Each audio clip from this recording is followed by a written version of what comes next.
All right, welcome everybody to week 12, day 1. We're going to continue our exploration of level design. So, have you made your level in Unreal Engine? Want to go? You live in Reedley and get off idea? Yeah, that's fine. Like, you have not. Okay. So why don't we a basic level? So why don't we go over blocking out a level? Okay. So usually what you do when you do level design is you don't try to make a polished product at first. There's an iterative process. You start off by sketching it, which is what I had you guys do last week, or most of you did last week, and you just sketch out a level design, and people look at it and they'll criticize it. Usually work on these things with other people. So like that Darkest Dungeon 2, or is that the original one? It's kind of an old game to be highlighted like that. Might have to leave early. Yeah, we'll be done by 4 days. This will be a short talk today. And so what you do when you're a level designer, which is a fun career, and I'd encourage some of you, to think about it seriously as a career, because it's a lot of fun, and you have to know, 3D. Is it launching? Good. You have to know 3D game development, but you don't have to be like a hardcore, like graphics engine programmer and stuff like that. But you have to kind of know all the different bits and pieces, because level design is kind of where it all comes together, So let's see. I'll just open up my existing one. And so you have to think about a couple different things, like what kind of experiences you want your players to have.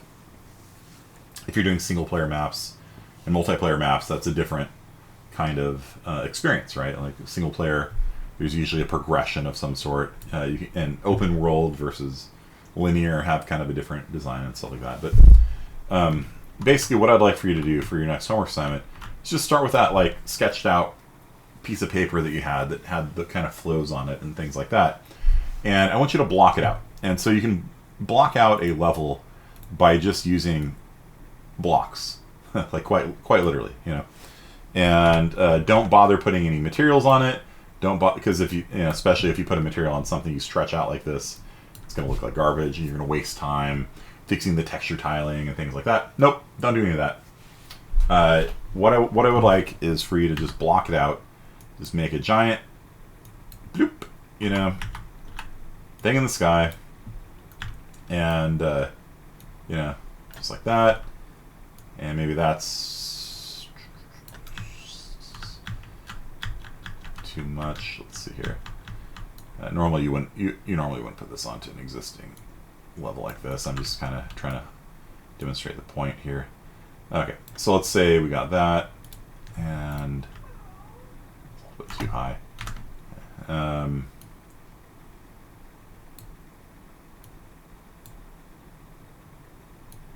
And so what you're going to do is you're going to just make blocks, right? So if I was going to like make two forts or something like that, I would start off by just I'd probably maybe even use constructive solid geometry on it, but I'd start off by just taking a block, and 2 forts of course has a fort kind of like over here, and I just sort of kind of drag it up like this and drag it over like that, and then maybe add a cube that is going to be the kind of the ground level, because there's kind of a water level down below too, and so you just kind of do something like that, and then I might add a physics volume down there just to simulate the water, and then I might put a bridge across, just kind of block it out. And then what you can do is once you've blocked it out, then you can kind of run around and see if, like, when you jump, can I jump up there? Nope, that's maybe a little bit high, huh? Go away.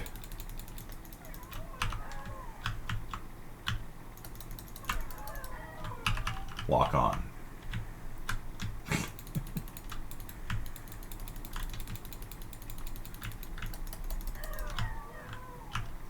Lock on.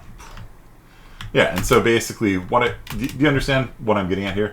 Like, you just kind of make a new level. Don't like, this is kind of annoying having it distracted with all that other stuff. But just, white blocks, bridges, buildings, things like that. Don't do any materials. The most that I'd want to see maybe is like a water volume, because like if this area down here is supposed to be like the underwater area, and you need it to traverse the level, maybe you put like a physics volume down here, something like that. And I want you to just kind of block out like the multiplayer map that you designed last time. Real rough. You see how like nothing's lined up.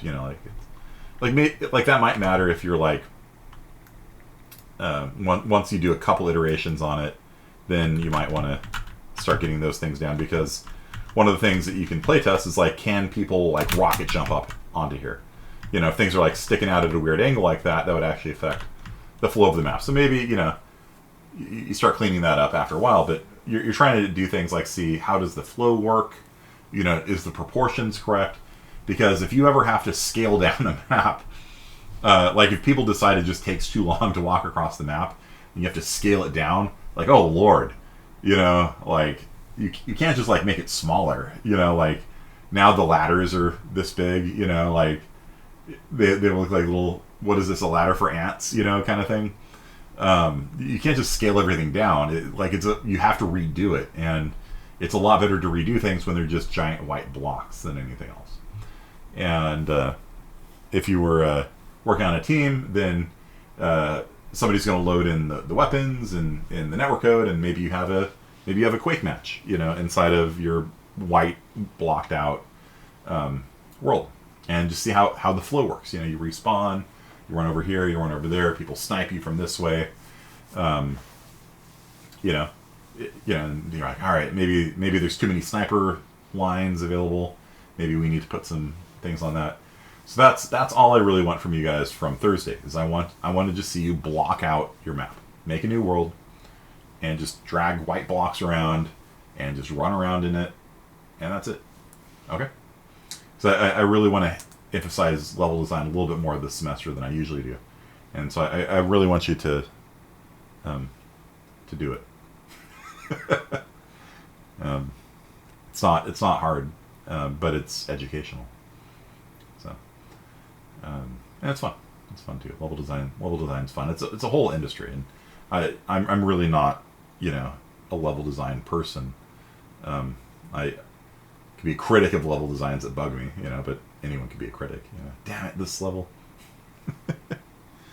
The BSP stuff. Yeah, that's what I was talking about. The like if I had to block that out, I'd probably be using this, because you can do constructive solid geometry. You can chunk things out, and it's actually a really nice way of blocking things out really fast using the brushes and stuff like that. Yeah, good link, Walker. And don't put materials on them and things like, because they're just all going to be, everything's just going to be stretched to hell, because you're scaling them up crazy. Don't worry about it. Okay. Gamers that are not developers like to be one of the critics. Yeah, everyone can be a critic, and sometimes the criticism's valid, sometimes it's not. One of the biggest challenges that I had when dealing with my fans, I guess you'd call them, in online forums, is that everybody has an opinion on the game, and especially if you lose. When people lose, like, it's not their fault, right? It's the map's fault, or it's the mod's fault, right? And so, for example, when I lost on the remake of Halo, have you guys played this? The Master Chief Collection, 343 Studios re-released thing. So there's a weapon in the gun's not good enough to play a Master Chief Collection. Yeah, okay. So you guys know what I'm talking about. So there's a gun called the DMR. You guys know what I'm talking about? Hello, Master Chief Collection. There. It's one of the starting weapons. It's a basic weapon. The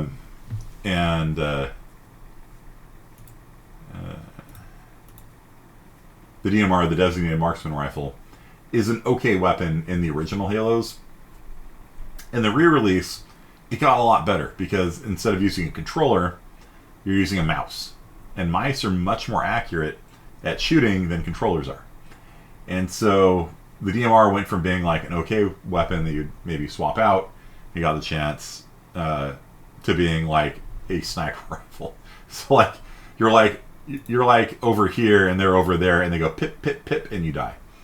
And they can do that because they're using a mouse now. And so when the game changed, it went from being a controller game with thumbsticks, which are not super accurate, to a mouse. All of a sudden, the weapon balance changed. And so, if they had to do it from scratch, would they make the same levels? Like if they built this whole thing from scratch using keyboard and mouse, would they have a ton of open areas with no cover and handing every person a weapon that has infinite accuracy and hit scan at long range? I don't know. I don't know if they would. I would like to think they wouldn't, because I'm critical, and every gamer is critical. Because I die to the damn thing a lot, and like I said, when people die to your stuff, okay, dang it, it's the mod's fault, So, I do think, no, that would make for an interesting quick battle royale. Just hand everybody a sniper rifle, no cover, have fun, So, 5 hours on record. Don't. I've played a lot of Halo back in the day, the Master Chief Collection. I played for 5 hours and I was like, all right, I'm tired of dying to the DMR, so I stopped playing it. So, don't listen to my criticism, but at the same time, like, it was enough for me to sort of get annoyed at it and be like, nope, it's not fun for me. That was it. Just use a controller. It's not me using the controller that's the problem. The problem that other people are using mice, and mice are more accurate, so other people can shoot me, with much more accuracy, in my opinion, than was intended originally. So, does it really? That's funny. That's funny. So I just need to attach a controller to my machine. That's hilarious. TF2's map design is a good measure of quality because each class has an area to shine. Yeah, and they do a pretty good job of that. Like, they make sure that there's a spot for the sniper. They make sure there's perches where you can put your sentry guns. One thing I kind of don't like about that is that it makes it kind of predictable. Like, where the sentry gun's probably going to be. If there's a little ledge for a sentry gun to go, like, there's probably going to be a sentry gun on it, And I actually like playing an engineer that builds guns in unexpected places. So you turn around a corner and there's a sentry gun shooting you from behind. What? I thought that was a toilet. Nope, surprise. There's a sentry gun in the toilet now, That's good to know. I hate playing first person shooters with controllers, so I guess I put up with it because I played through all the original Halo games on the Xbox. Beat them on, maybe not all of them, but I think I beat a fair number of them on Legendary, and that was enough for me at that point. I like playing co-op with my friends a lot too, and so we would play co-op Legendary, stuff like that. It's fun. Halo 1 and Legendary changes, man. That's funny. What's your opinion on Halo 4? I don't know. Like, you're asking the wrong person about Halo, because, like, I played through the whole set of them,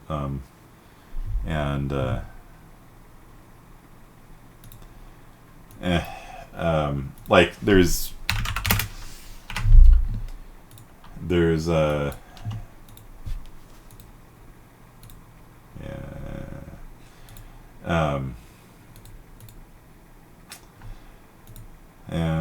I don't know.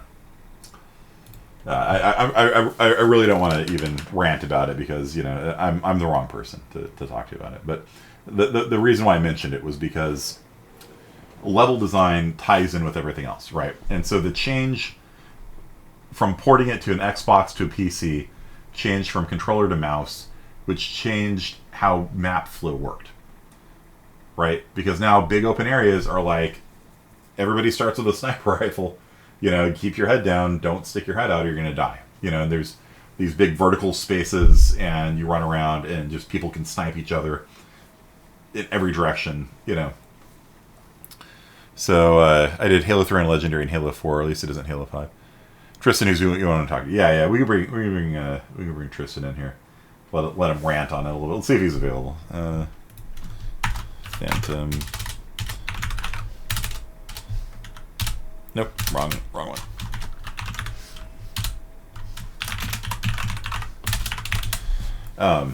The only reason I mention that, like I said, is just because one small change, just has cascading effects on all of this stuff. And as a map designer, you have to really understand the game, the experience you're trying to have. Because, like, maybe the experience you're trying to have is a big vertical fish tank of people snipe each other. Maybe that's the fun. Maybe like in Team Fortress, they had sniper challenges where, like, you would play a map and the only class you can play is a sniper. And they had all these different sniper blinds and sniper bushes and balconies and zip lines and things like that, and it was just sniper versus sniper, and that was fun. It was a fun experience. There's engineer battles where you have to play an engineer, but I don't think that was intended. Is my point. It's like I don't think it was intended to be quite that deadly at quite that long range. So yeah.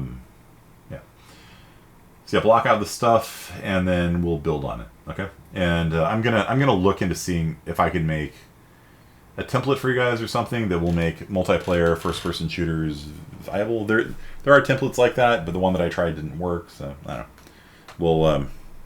We'll see if maybe we can have you guys put together like a little multiplayer first-person shooter for the next couple weeks. I think that could be a fun project for you guys.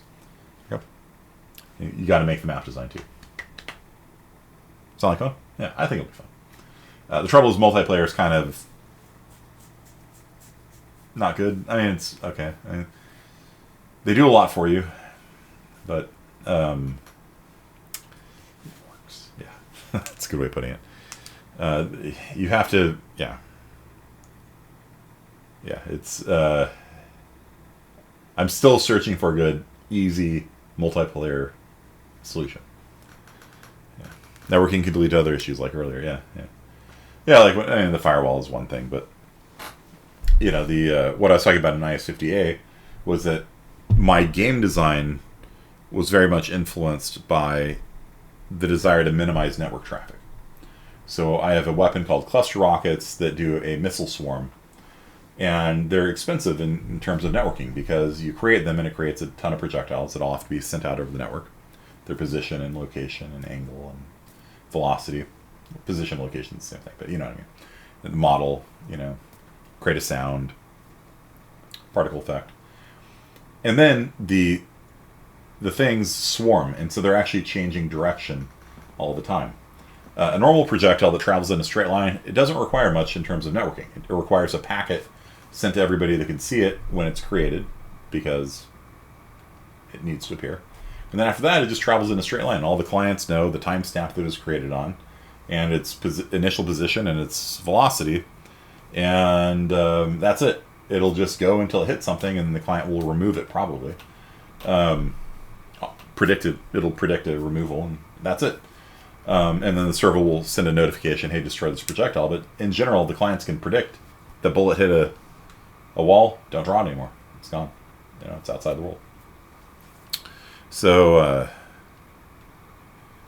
with the missiles, though, you don't have to be good at modeling. Look at this. You have to know how to draw white boxes. Push them around. That's it. You're just trying to get a sense for how the game flow will work. With the rockets, though, every time they change positions, that requires an update sent to everybody that can see it. And there's a lot of rockets, and they're all changing their positions fairly quickly to get that cool swarming effect. And so what I did was I priced the cluster rockets more expensive than they're actually worth. So they're actually a bad purchase in the game. They're not powerful enough for the price. And the reason why I did it is because I don't want people buying. So they buy them, then you're going to be hammering the network more. You're going to get more lag, and so on and so forth. One of the single best things that I optimize for is cutting down the latency and lag and bandwidth requirements for the client to the server. And as a result, Custom Team Fortress runs very, very smoothly, very snappily. You can play on a server in Australia, and you're gonna have some latency on it, but it compensates for the latency, and it actually plays quite well. Whereas the Quake remake that came out a month or two ago is limited to 8 players. Whereas Quake World, which came out in '96 or whatever, supports 32 players. So the remake supports less players than before because it gets too laggy. Why? Because they redid the network stack. They redid the networking on it, and it's terrible. So you pinned a message to this channel. Which message did you pin? Oh yeah. Yeah, so Walker, and for you IS50B people also, we'll be playing Custom Team Fortress on Friday, Saturday, Sunday. We'll be doing kind of like a Halloween gaming thing. We'll do some Jackbox. It's kind of like our normal end of the year party kind of fare. We'll do some gaming and get some Custom Team Fortress and stuff like that. So that'll be fun. Play Shell Shockers. I have not played Shell Shockers. I'm willing to try. Maybe, I don't know. Okay.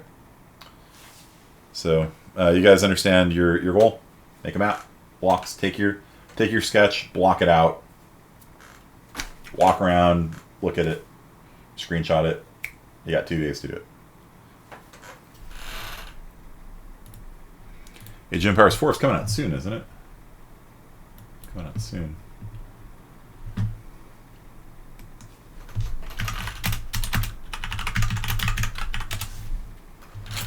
Yeah, that could be fun. Yeah, 2 days. Okay. Yeah, maybe we'll do some Age of Empires 4. That could be fun. Thursday. All right. Yeah. I'm going to have to get good at it, I guess.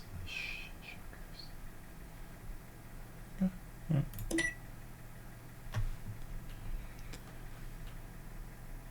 Looks like Thursday. So I'll have to play it as much as I can on Thursday to get ready so I don't embarrass myself in front of the students.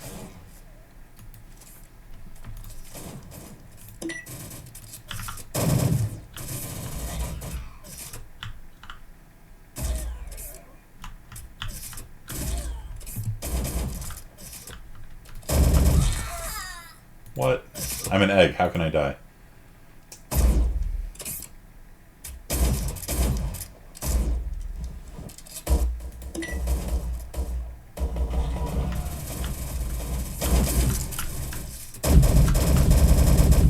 Is that my team? How did I die? I lost. This game sucks. Okay. So, but that's what I was saying. Like on the forums, I'll finish my point on this. We'll call it a day. So on the forums, like when people lose, especially, like they go on there and they complain. You know, people rarely complain when they win. You know, they rarely say, you know what, I had a 14 kill streak with the sniper rifle. The sniper rifle is too good. Maybe they should, right? Maybe they should. Like, damn, I'm doing really good with this. You know. But they only do that usually if you like introduce a new weapon and it's too good. They'll like people will give you feedback. It's probably too good. In general, people only go on the forums when they lose and they get mad. And so you have to take that into account. You know, you have to take into account that your feedback is going to be oftentimes more negative than positive, and that's one of the reasons why gaming forums are so toxic, in my opinion. It's like if you have a good time in World of Warcraft, you don't go onto the World of Warcraft forums and be like, yo, I had a great time. You know, maybe if like somebody like trolled you and you like killed them, you're like, yeah, so and so, suck it, you know, something like that. But that's still toxic, you know. So like you said earlier, when you lose, you blame the game. Yeah. Mm-hmm. So you have to like separate out like valid criticism from like people just not liking to lose. You know, and that's hard. And so one of the tricks that I found, and I wish more companies would do this, is to actually create a thread yourself and be like, hey, let's talk about the nail gun. You know, what are your guys' thoughts on the nail gun? You know, because you're the developer, people all want to respond. Oh, I have thoughts on the nail gun. You know, and if everybody comes back and says it's terrible, you know, then that's different from like somebody going on there and ranting like this is the worst weapon ever.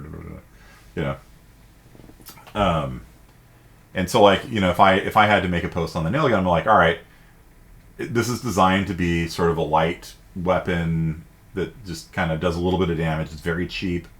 You know, it just kind of harasses people. What do you guys use it for? What do you not use it for? Is the price too high? Is the price too low? Is the damage too high? Damage too low? Projectile speed? And I'll throw up a bunch of questions, and then people will respond. You know, and people have opinions. You know, gamers have opinions. Gamers have lots and lots of opinions. If there's anything the gamers don't have, is body spray or deodorant. But one thing they do have is opinions, and they will very happily share what their thoughts are on the nail gun with the developer, you know, and girlfriends. Yeah. You'd be surprised. Yeah. Like I used to live with this guy who played games 24/7, and his girlfriend would come over and she would play games 24/7 with him, and his friends would drive up from Vegas. We lived in San Francisco.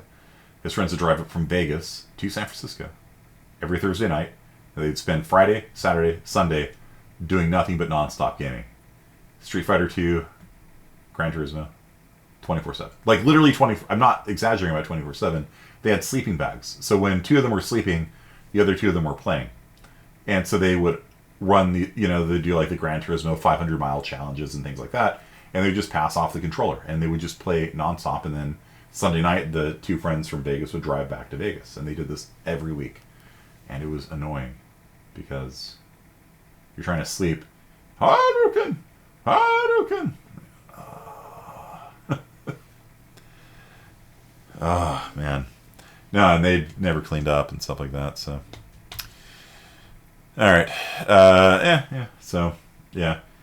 That my roommates would get mad at them occasionally, like hand them a broom, like clean. You're not cleaning. Yeah. So, all sorts of horrible stories that I'm not going to share on a YouTube stream. So, yeah, but gamers have opinions, and so you know, if you guys make it big as level designers or game developers, just keep that in mind. Like, one way to minimize toxicity is not to respond to the people going on and just ranting, you know, like, I died today 5 times in a row, you know, getting pushed off, you know, somebody had an air fist and every time I came across the bridge, he pushed me into the lava. You know, you could go on there and be like, hey man, you know, you can buy the counter to that. It's called Aspect of Heavy Weapons Guy. It stops you from being pushed. You could do that, or you could not. You know, it's one of those things. And so, yeah, toxicity. Yeah, see, Aaron. Yeah, toxicity is one of those things. But I think that if you do it right, you can actually maintain a good relationship with your fans. You know, by sort of leading the conversation instead of like responding to people who are just there to be angry. You know, sometimes they'll make an intelligent response, like, "Hey, there needs to be some counter to this." You know, and you can have a conversation with them. But the people that are just there to flame, probably not. Just let them do their thing. Yeah. All right. So,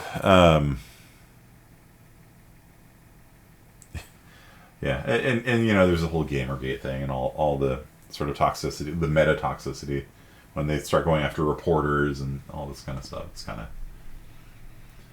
it's not a community that, you know, really fosters positive interactions with people. But in at least the forums for my game, like, yeah, people were always like, you know, sometimes they'd tell me I suck, which, you know, it's fair, because like the people that play your game play it more than you, most likely. You know, like they're probably better than you, know, and so whenever I would play online, I would avoid 1v1, you know, exchanges like, hey, 1v1 me. I'm like, no. I'm going to become a spy, I'm going to go into your base, and I'm going to build a sentry gun behind you and kill you that way. You know, I'm not coming at you 1v1 because you're better than me, you know. But, you know, if you're stronger than me, then I need to think my way around the problem, you know. And so I'd always like mix up what I was doing and come at them from unexpected angles and stuff like that. And so I'd always do like reasonably well. But, you know, sometimes I'd be like, hey, we need to make this change, and be like, oh, you're just saying that because you suck, you know. And it's like, yeah. Like when I reduced the headshot damage, right? I'm like, snipers are too good. That's just because you suck. Maybe.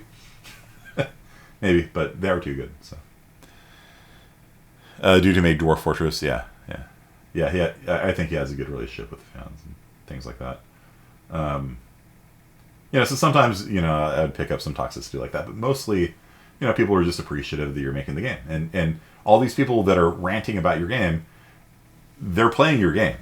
Like that's also something you have to keep in mind. Like all these people are like, stealth is too strong, It's like they're mad because they really like your game and they want it to be better. And so there's kind of a way of framing it mentally in your head that also makes it a little bit more tolerable. Like the reason this guy's so angry is because he wants your game to be good.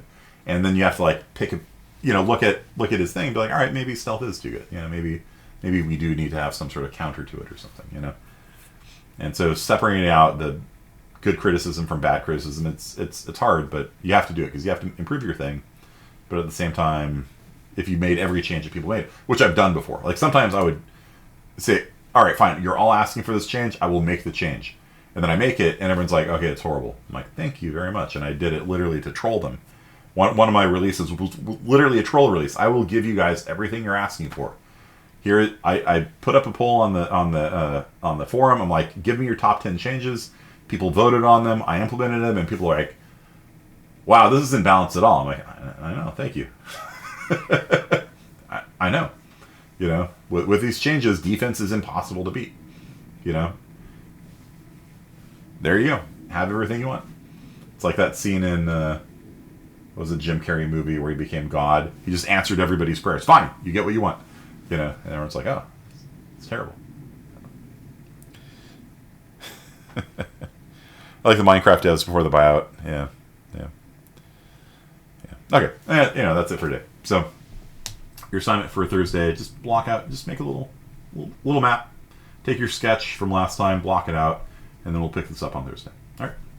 Peace out, everybody, and hope to see you all for the Halloween festival this weekend as well. All right. See ya.